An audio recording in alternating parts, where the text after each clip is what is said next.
Muy buenas tardes, nuevamente nos encontramos con la familia de CNC Medellín, nos encontramos en las instalaciones de Guerrero Abogados, hablando nuevamente sobre temas de familia. Para ello tenemos en este momento a la doctora Stephanie Botero, quien nos estará hablando el día de hoy sobre los derechos constitucionales y legales de la familia. Doctora, muy buenas tardes, ¿cómo está? Muy bien, muchas gracias, muy buenas tardes para usted y todos los televidentes. Es un placer estar aquí nuevamente en el programa de Guerrero Abogados, asesorándolos en temas de familia. Bueno, entonces, doctora, entremos en temas ya relacionados con el área que estamos tocando, que es el derecho de familia. Cuéntenos, por favor, en qué consiste o qué derechos tiene la familia como tal en la legislación colombiana.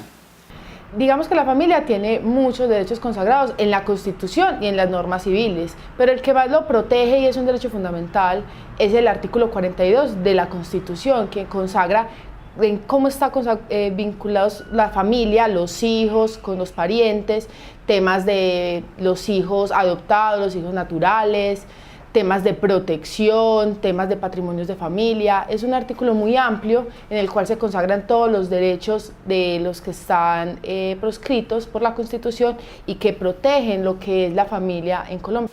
Bueno, acaba de mencionar algo muy importante y es que haces relación en cuanto a la familia de los hijos adoptados. Te hago una pregunta, ¿esos hijos adoptados tienen la posibilidad de heredar los bienes de las personas que lo están adoptando? Totalmente, o sea, cuando se hace la adopción, que es un vínculo jurídico, hace que ese hijo sea igual al hijo biológico. No se puede pretender que el hijo que es adoptado tiene menos derechos o más derechos que el hijo que es biológico de la pareja adoptante. En este caso, la ley colombiana ha sido muy clara en determinar que el hijo biológico es hijo y el otro hijo que es adoptado en igual medida. O sea, no se puede entrar a decir que el hijo adoptado, cuando los padres de él fallecen, tiene diferencias a la hora de entrar a una sucesión con su hermano que sí es biológico de sus padres adoptantes. Eso no tiene nada que ver, todos los hijos son iguales ante la Constitución. O sea, que la cuota hereditaria será exactamente lo mismo que le corresponde a un hijo biológico, ¿es correcto? Es correcto, la ley civil en el tema de sucesiones dirá que podrán ser legitimarios aquellos que sean los hijos, no determina si es hijo biológico o hijo natural. Correcto. Entonces hablemos de esas formas de constituir la familia bajo la legislación colombiana. Me mencionabas que el artículo 42 de la Constitución Política establece que hay unos grados, digámoslo así, de familia, cómo se puede conformar ese núcleo familiar. Entonces ahondemos un poco en ello. Esta familia la estamos viendo desde el concepto, digámoslo así, netamente biológico o también desde un concepto, digámoslo, jurídico. Digamos que familia puede ser en temas biológicos los hermanos. Yo tengo una misma categoría de biológico con todos ellos y somos consanguíneos y somos parte de un mismo núcleo familiar. Pero digamos que también hay vínculos jurídicos, como decíamos ahorita, el de la adopción. Igual también existe vínculos que se conforman entre las personas en Colombia, que es a través del matrimonio o la unión marital de hecho. Dígase matrimonio civil o religioso, o el hecho de irse a vivir con una persona por un determinado tiempo y después declarar la unión marital, que hace que también exista un vínculo entre la pareja que se está uniendo, pero que por razones diferentes de cada pareja deciden que no quieren casarse.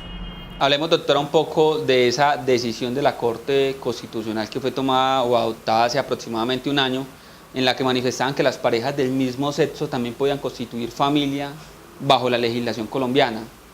¿Cómo funciona esto según esa sentencia de la Corte Constitucional? Han ido avanzando las sentencias de la Corte Constitucional en el tema de la protección a los derechos de las personas con su diversidad y orientación sexual.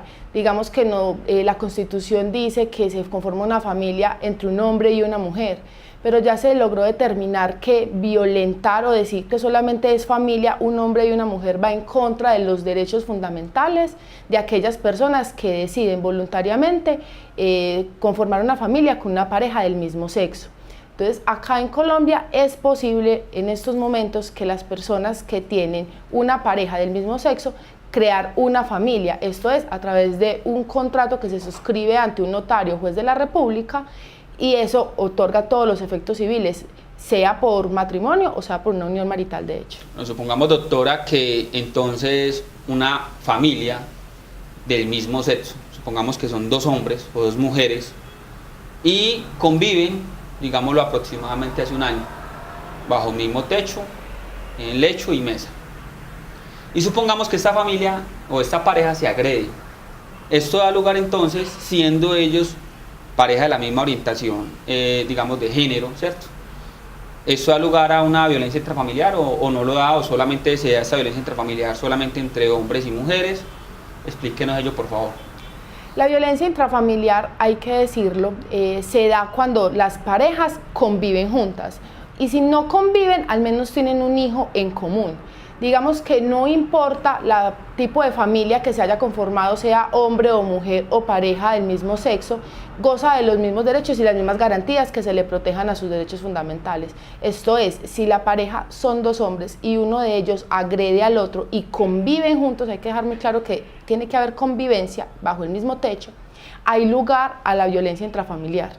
En caso contrario de que no convivan, en ese tipo de agresiones que se le realicen a la pareja, lo que se configura es unas lesiones personales.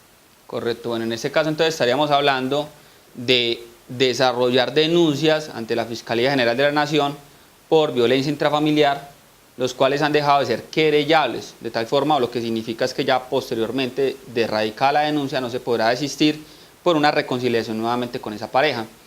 Hablemos, doctora, entonces, bajo la hipótesis que estamos en este momento trabajando en el programa, si es posible entonces que esas parejas del mismo sexo se puedan casar.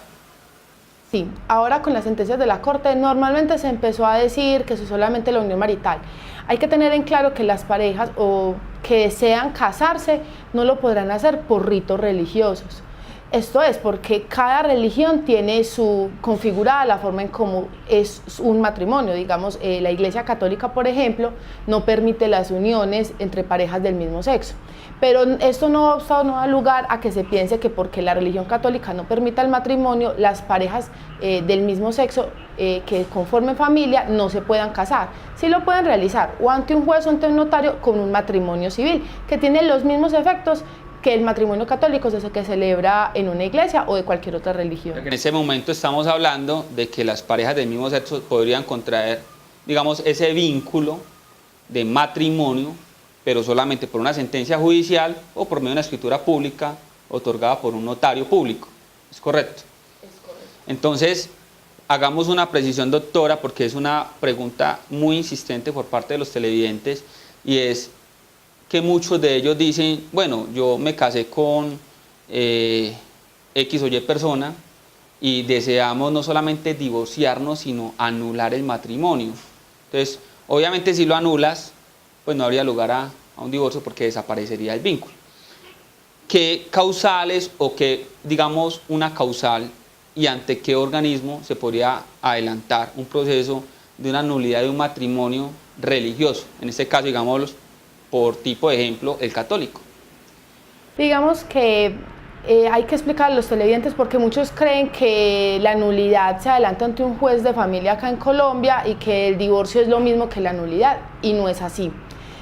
Por un concordato, o sea, un acuerdo que se realizó con el Vaticano hace muchos años, se le otorgó la potestad o se les dio la facilidad a las personas que contraen un vínculo matrimonial a través del rito católico, que esa partida de matrimonio se inscriba y surja la inscripción del registro civil del matrimonio. En las otras religiones lo que necesitan es ir a realizar una escritura pública para realizar el registro civil del matrimonio. Dejando eso claro, hay que tener en cuenta que si se quiere hacer la cesación de los efectos civiles del matrimonio religioso, se hace ante un juez de la República, un juez de familia o ante una notaría. Pero cuando se busca es la nulidad de ese matrimonio religioso, se está bajo las normas o las leyes del Código Canónico, en este caso de la religión católica. Y una de las causales para solicitar ante un tribunal eclesiástico la nulidad de ese matrimonio católico que se celebró es, digamos, que alguno de los cónyuges no pueda procrear, o sea, que sea estéril el hombre o la mujer no pueda concebir hijos. ¿Por qué? Porque una de las normas o directrices de la religión católica es que las personas se casan para tener hijos. Entonces el hecho de que, digamos, yo esté casada y mi cónyuge no pueda o sea estéril, da lugar a que yo no pueda cumplir el fin para el que nos casamos y da lugar a que se pueda adelantar el trámite de la nulidad. ¿Qué se busca con esta nulidad? Es que las personas, después de anulado ese matrimonio, puedan volver a contraer matrimonio por los ritos católicos. Solamente eso. Si se dicta la nulidad de ese matrimonio, inmediatamente también cesan los efectos civiles y la persona queda tanto con la posibilidad de realizar otro matrimonio por los ritos civiles, sea de notario, juez de la República, o nuevamente por los ritos católicos. Listo, doctora. Entonces hablemos ahora de cómo es posible entonces, digamos, proteger ese patrimonio que se va constituyendo por esa unión. Ya hemos hablado de que sí es posible, digamos, constituir no solamente la unión matrimonial entre parejas de diferentes sexos, sino entre parejas del mismo sexo. Y obviamente ese artículo 42 de la Constitución Política que mencionabas hablaba de una protección de los derechos de la familia, protección de bienes en este caso. Hablemos de lo que tiene que ver con el patrimonio de familia inembargable y la afectación a vivienda familiar, que es un mecanismo que precisamente lo que busca es proteger, digamos, lo que la familia ha podido o ha logrado conseguir con tanto esfuerzo. ¿Para qué? Para que posteriormente no se vayan a quedar, digamos, sin nada tras malas decisiones, afectarse, digamos, los hijos o la pareja actual, ¿cierto? Entonces hablemos un poco de ello, doctora, por favor. Listo. Lo que son el patrimonio de familia y la afectación a vivienda familiar, como bien lo decías, doctor Germán, lo que busca es proteger el patrimonio de esa sociedad que se unió por matrimonio o unión marital de hecho. El patrimonio de familia lo que busca es proteger a los hijos menores que existen en esa unión, háblese de matrimonio o de unión marital. Lo que se busca es proteger, digamos, una vivienda en la que habitan la familia, y los padres consideran que lo mejor para el futuro de sus hijos es que se haga la afectación a patrimonio de familia y este bien quede con una afectación en su certificado de libertad y tradición, el cual lo que genera es que ese bien a futuro no puede ser embargado por nadie, ni por ninguna cooperativa, ni por ninguna persona natural.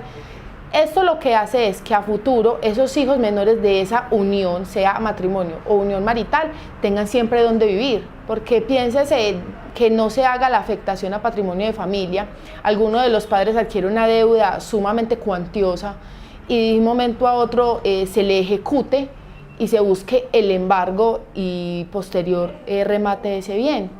Lo que va a generar es que rematado ese bien, esa familia queda totalmente desprotegida, sin dónde vivir.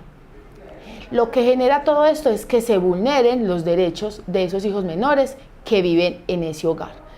Ahora bien, el tema de la vivienda familiar, lo que se busca es proteger el patrimonio de la unión. En este caso no es necesario que existan hijos para realizarlo, caso contrario que en el patrimonio de familia sí se necesita.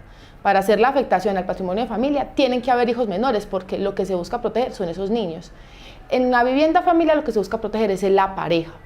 Lo que se busca es también proteger un bien inmueble que es de la pareja o de uno de los cónyuges o compañeros permanentes para que cuando se pretenda vender se necesite la firma de ambos y que además de eso también sea inembargable, lo que genere que a futuro cuando alguno de los cónyuges tenga deudas y se busque embargar o rematar ese bien ya no sea posible porque este salió del comercio. Claro, total. O sea que suponiendo que yo tengo un bien, por ejemplo, con un amigo mío, compramos entre ambos una casa, un apartamento, y yo estoy casado con alguien, esa cuota parte mía dentro de ese bien inmueble, ¿se podría o no se podría, digamos, limitar el embargo con una de estas medidas que estamos hablando? Es decir, la afectación a vivienda familiar o el patrimonio de familia inembargable. En ninguna de las dos figuras se puede operar el tema de que se haga la inscripción de la afectación o el patrimonio de familia sobre un bien que no se le tenga la totalidad del dominio.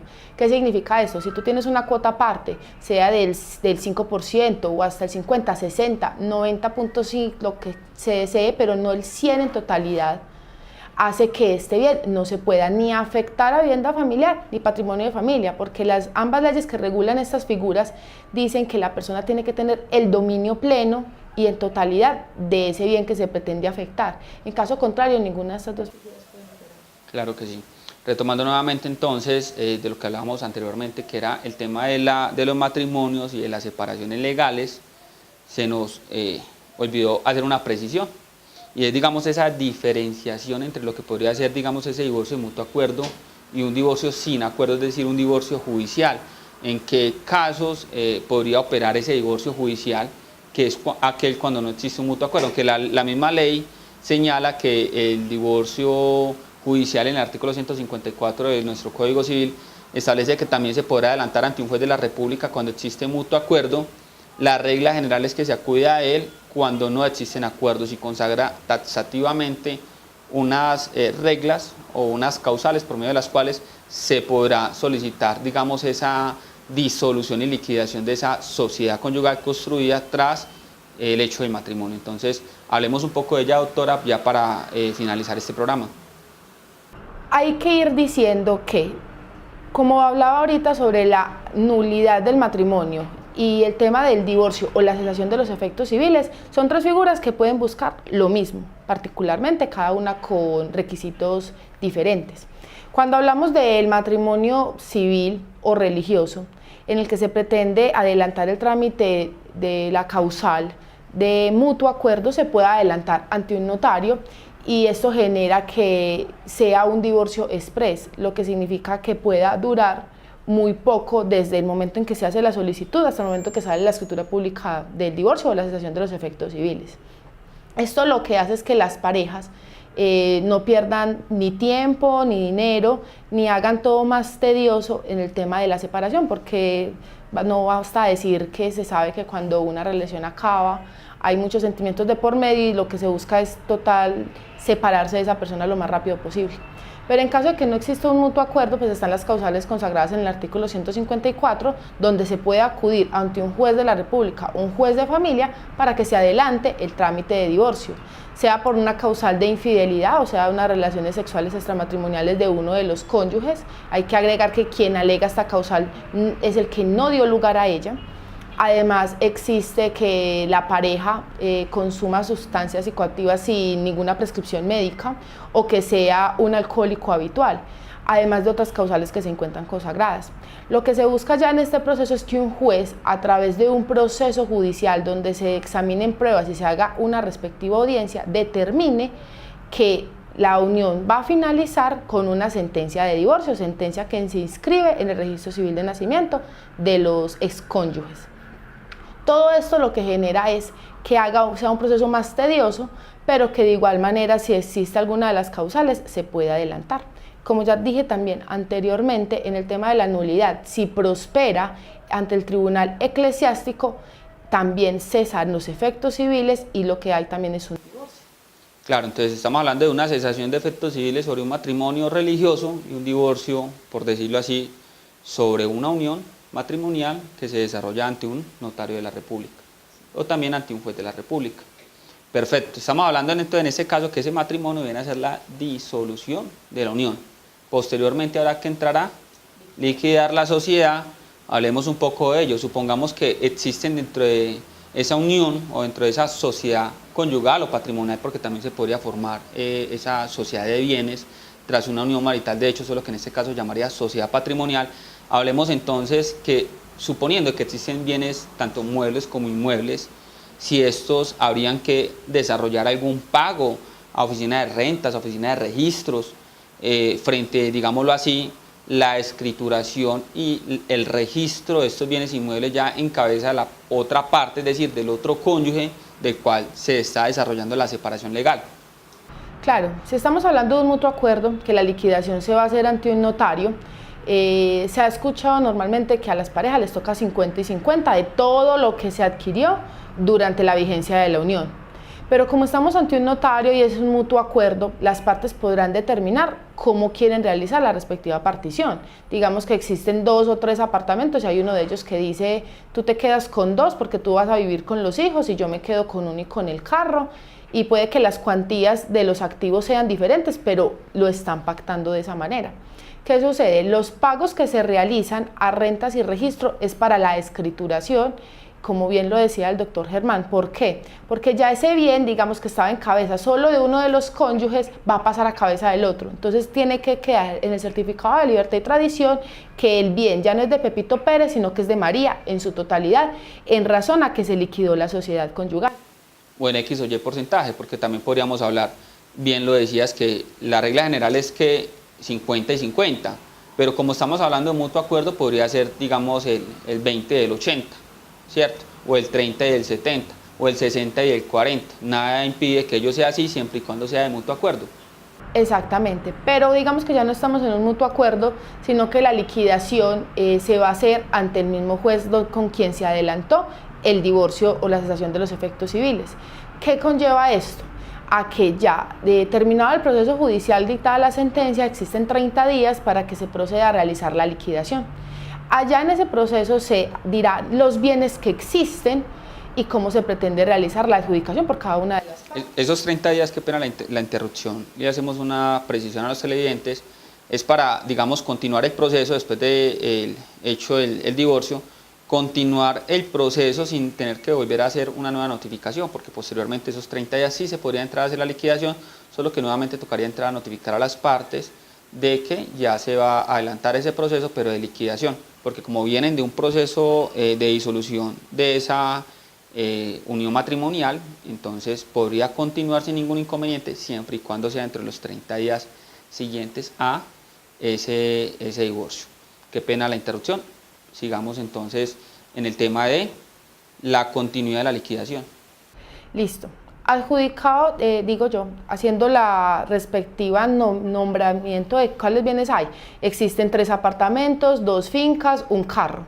Y no estamos de acuerdo de cómo queremos hacer la partición. Entonces se nombra un partidor para que sea esta persona quien determine cómo se va a hacer la respectiva partición de los bienes. Normalmente se busca que no queden en comunidad, toda vez que esto genera muchos problemas a la hora de que se quiera realizar una venta de los bienes.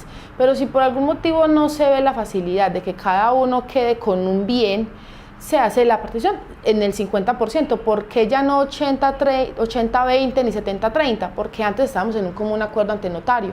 Ahora estamos ante un juez donde se va a partir según las reglas, que son 50-50. Excelente, bueno, nos ha quedado muy claros a todos el día de hoy. Hablamos un poquitico casi de todo, ¿cierto? De todos los derechos de la familia, la sociedad conyugal, la sociedad patrimonial, el divorcio, la nulidad del vínculo matrimonial, los derechos de las parejas del mismo sexo, lo que tiene que ver con patrimonio de familia inembargable y la afectación a vivienda familiar. Y obviamente ese tipo de datos se podrán, digamos, ampliar llamando o consultando a Guerrero Abogados.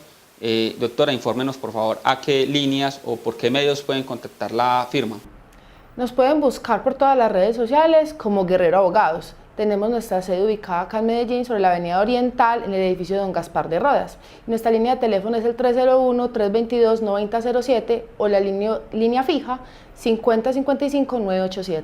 Bueno, hay que recordar que Guerrero Abogados no solo tiene presencia física aquí en la ciudad de Medellín, sino también en Bogotá, en Pereira, La Dorada, Caldas, y en el exterior, en países como España, México, Panamá, Argentina y en los Estados Unidos. Siempre estaremos atentos a resolver todas sus dudas e inquietudes. Nos las pueden dejar vía redes sociales, como acaba de decir la doctora Stephanie Botero, a la cual le agradezco por este espacio que nos brinda en CNC. Y también podrán hacer este tipo de consultas o preguntas al canal CNC Medellín, el cual en los próximos programas estaremos ampliando la información y trayendo todos estos temas legales y la actualidad jurídica al alcance de su hogar. Que esté muy bien.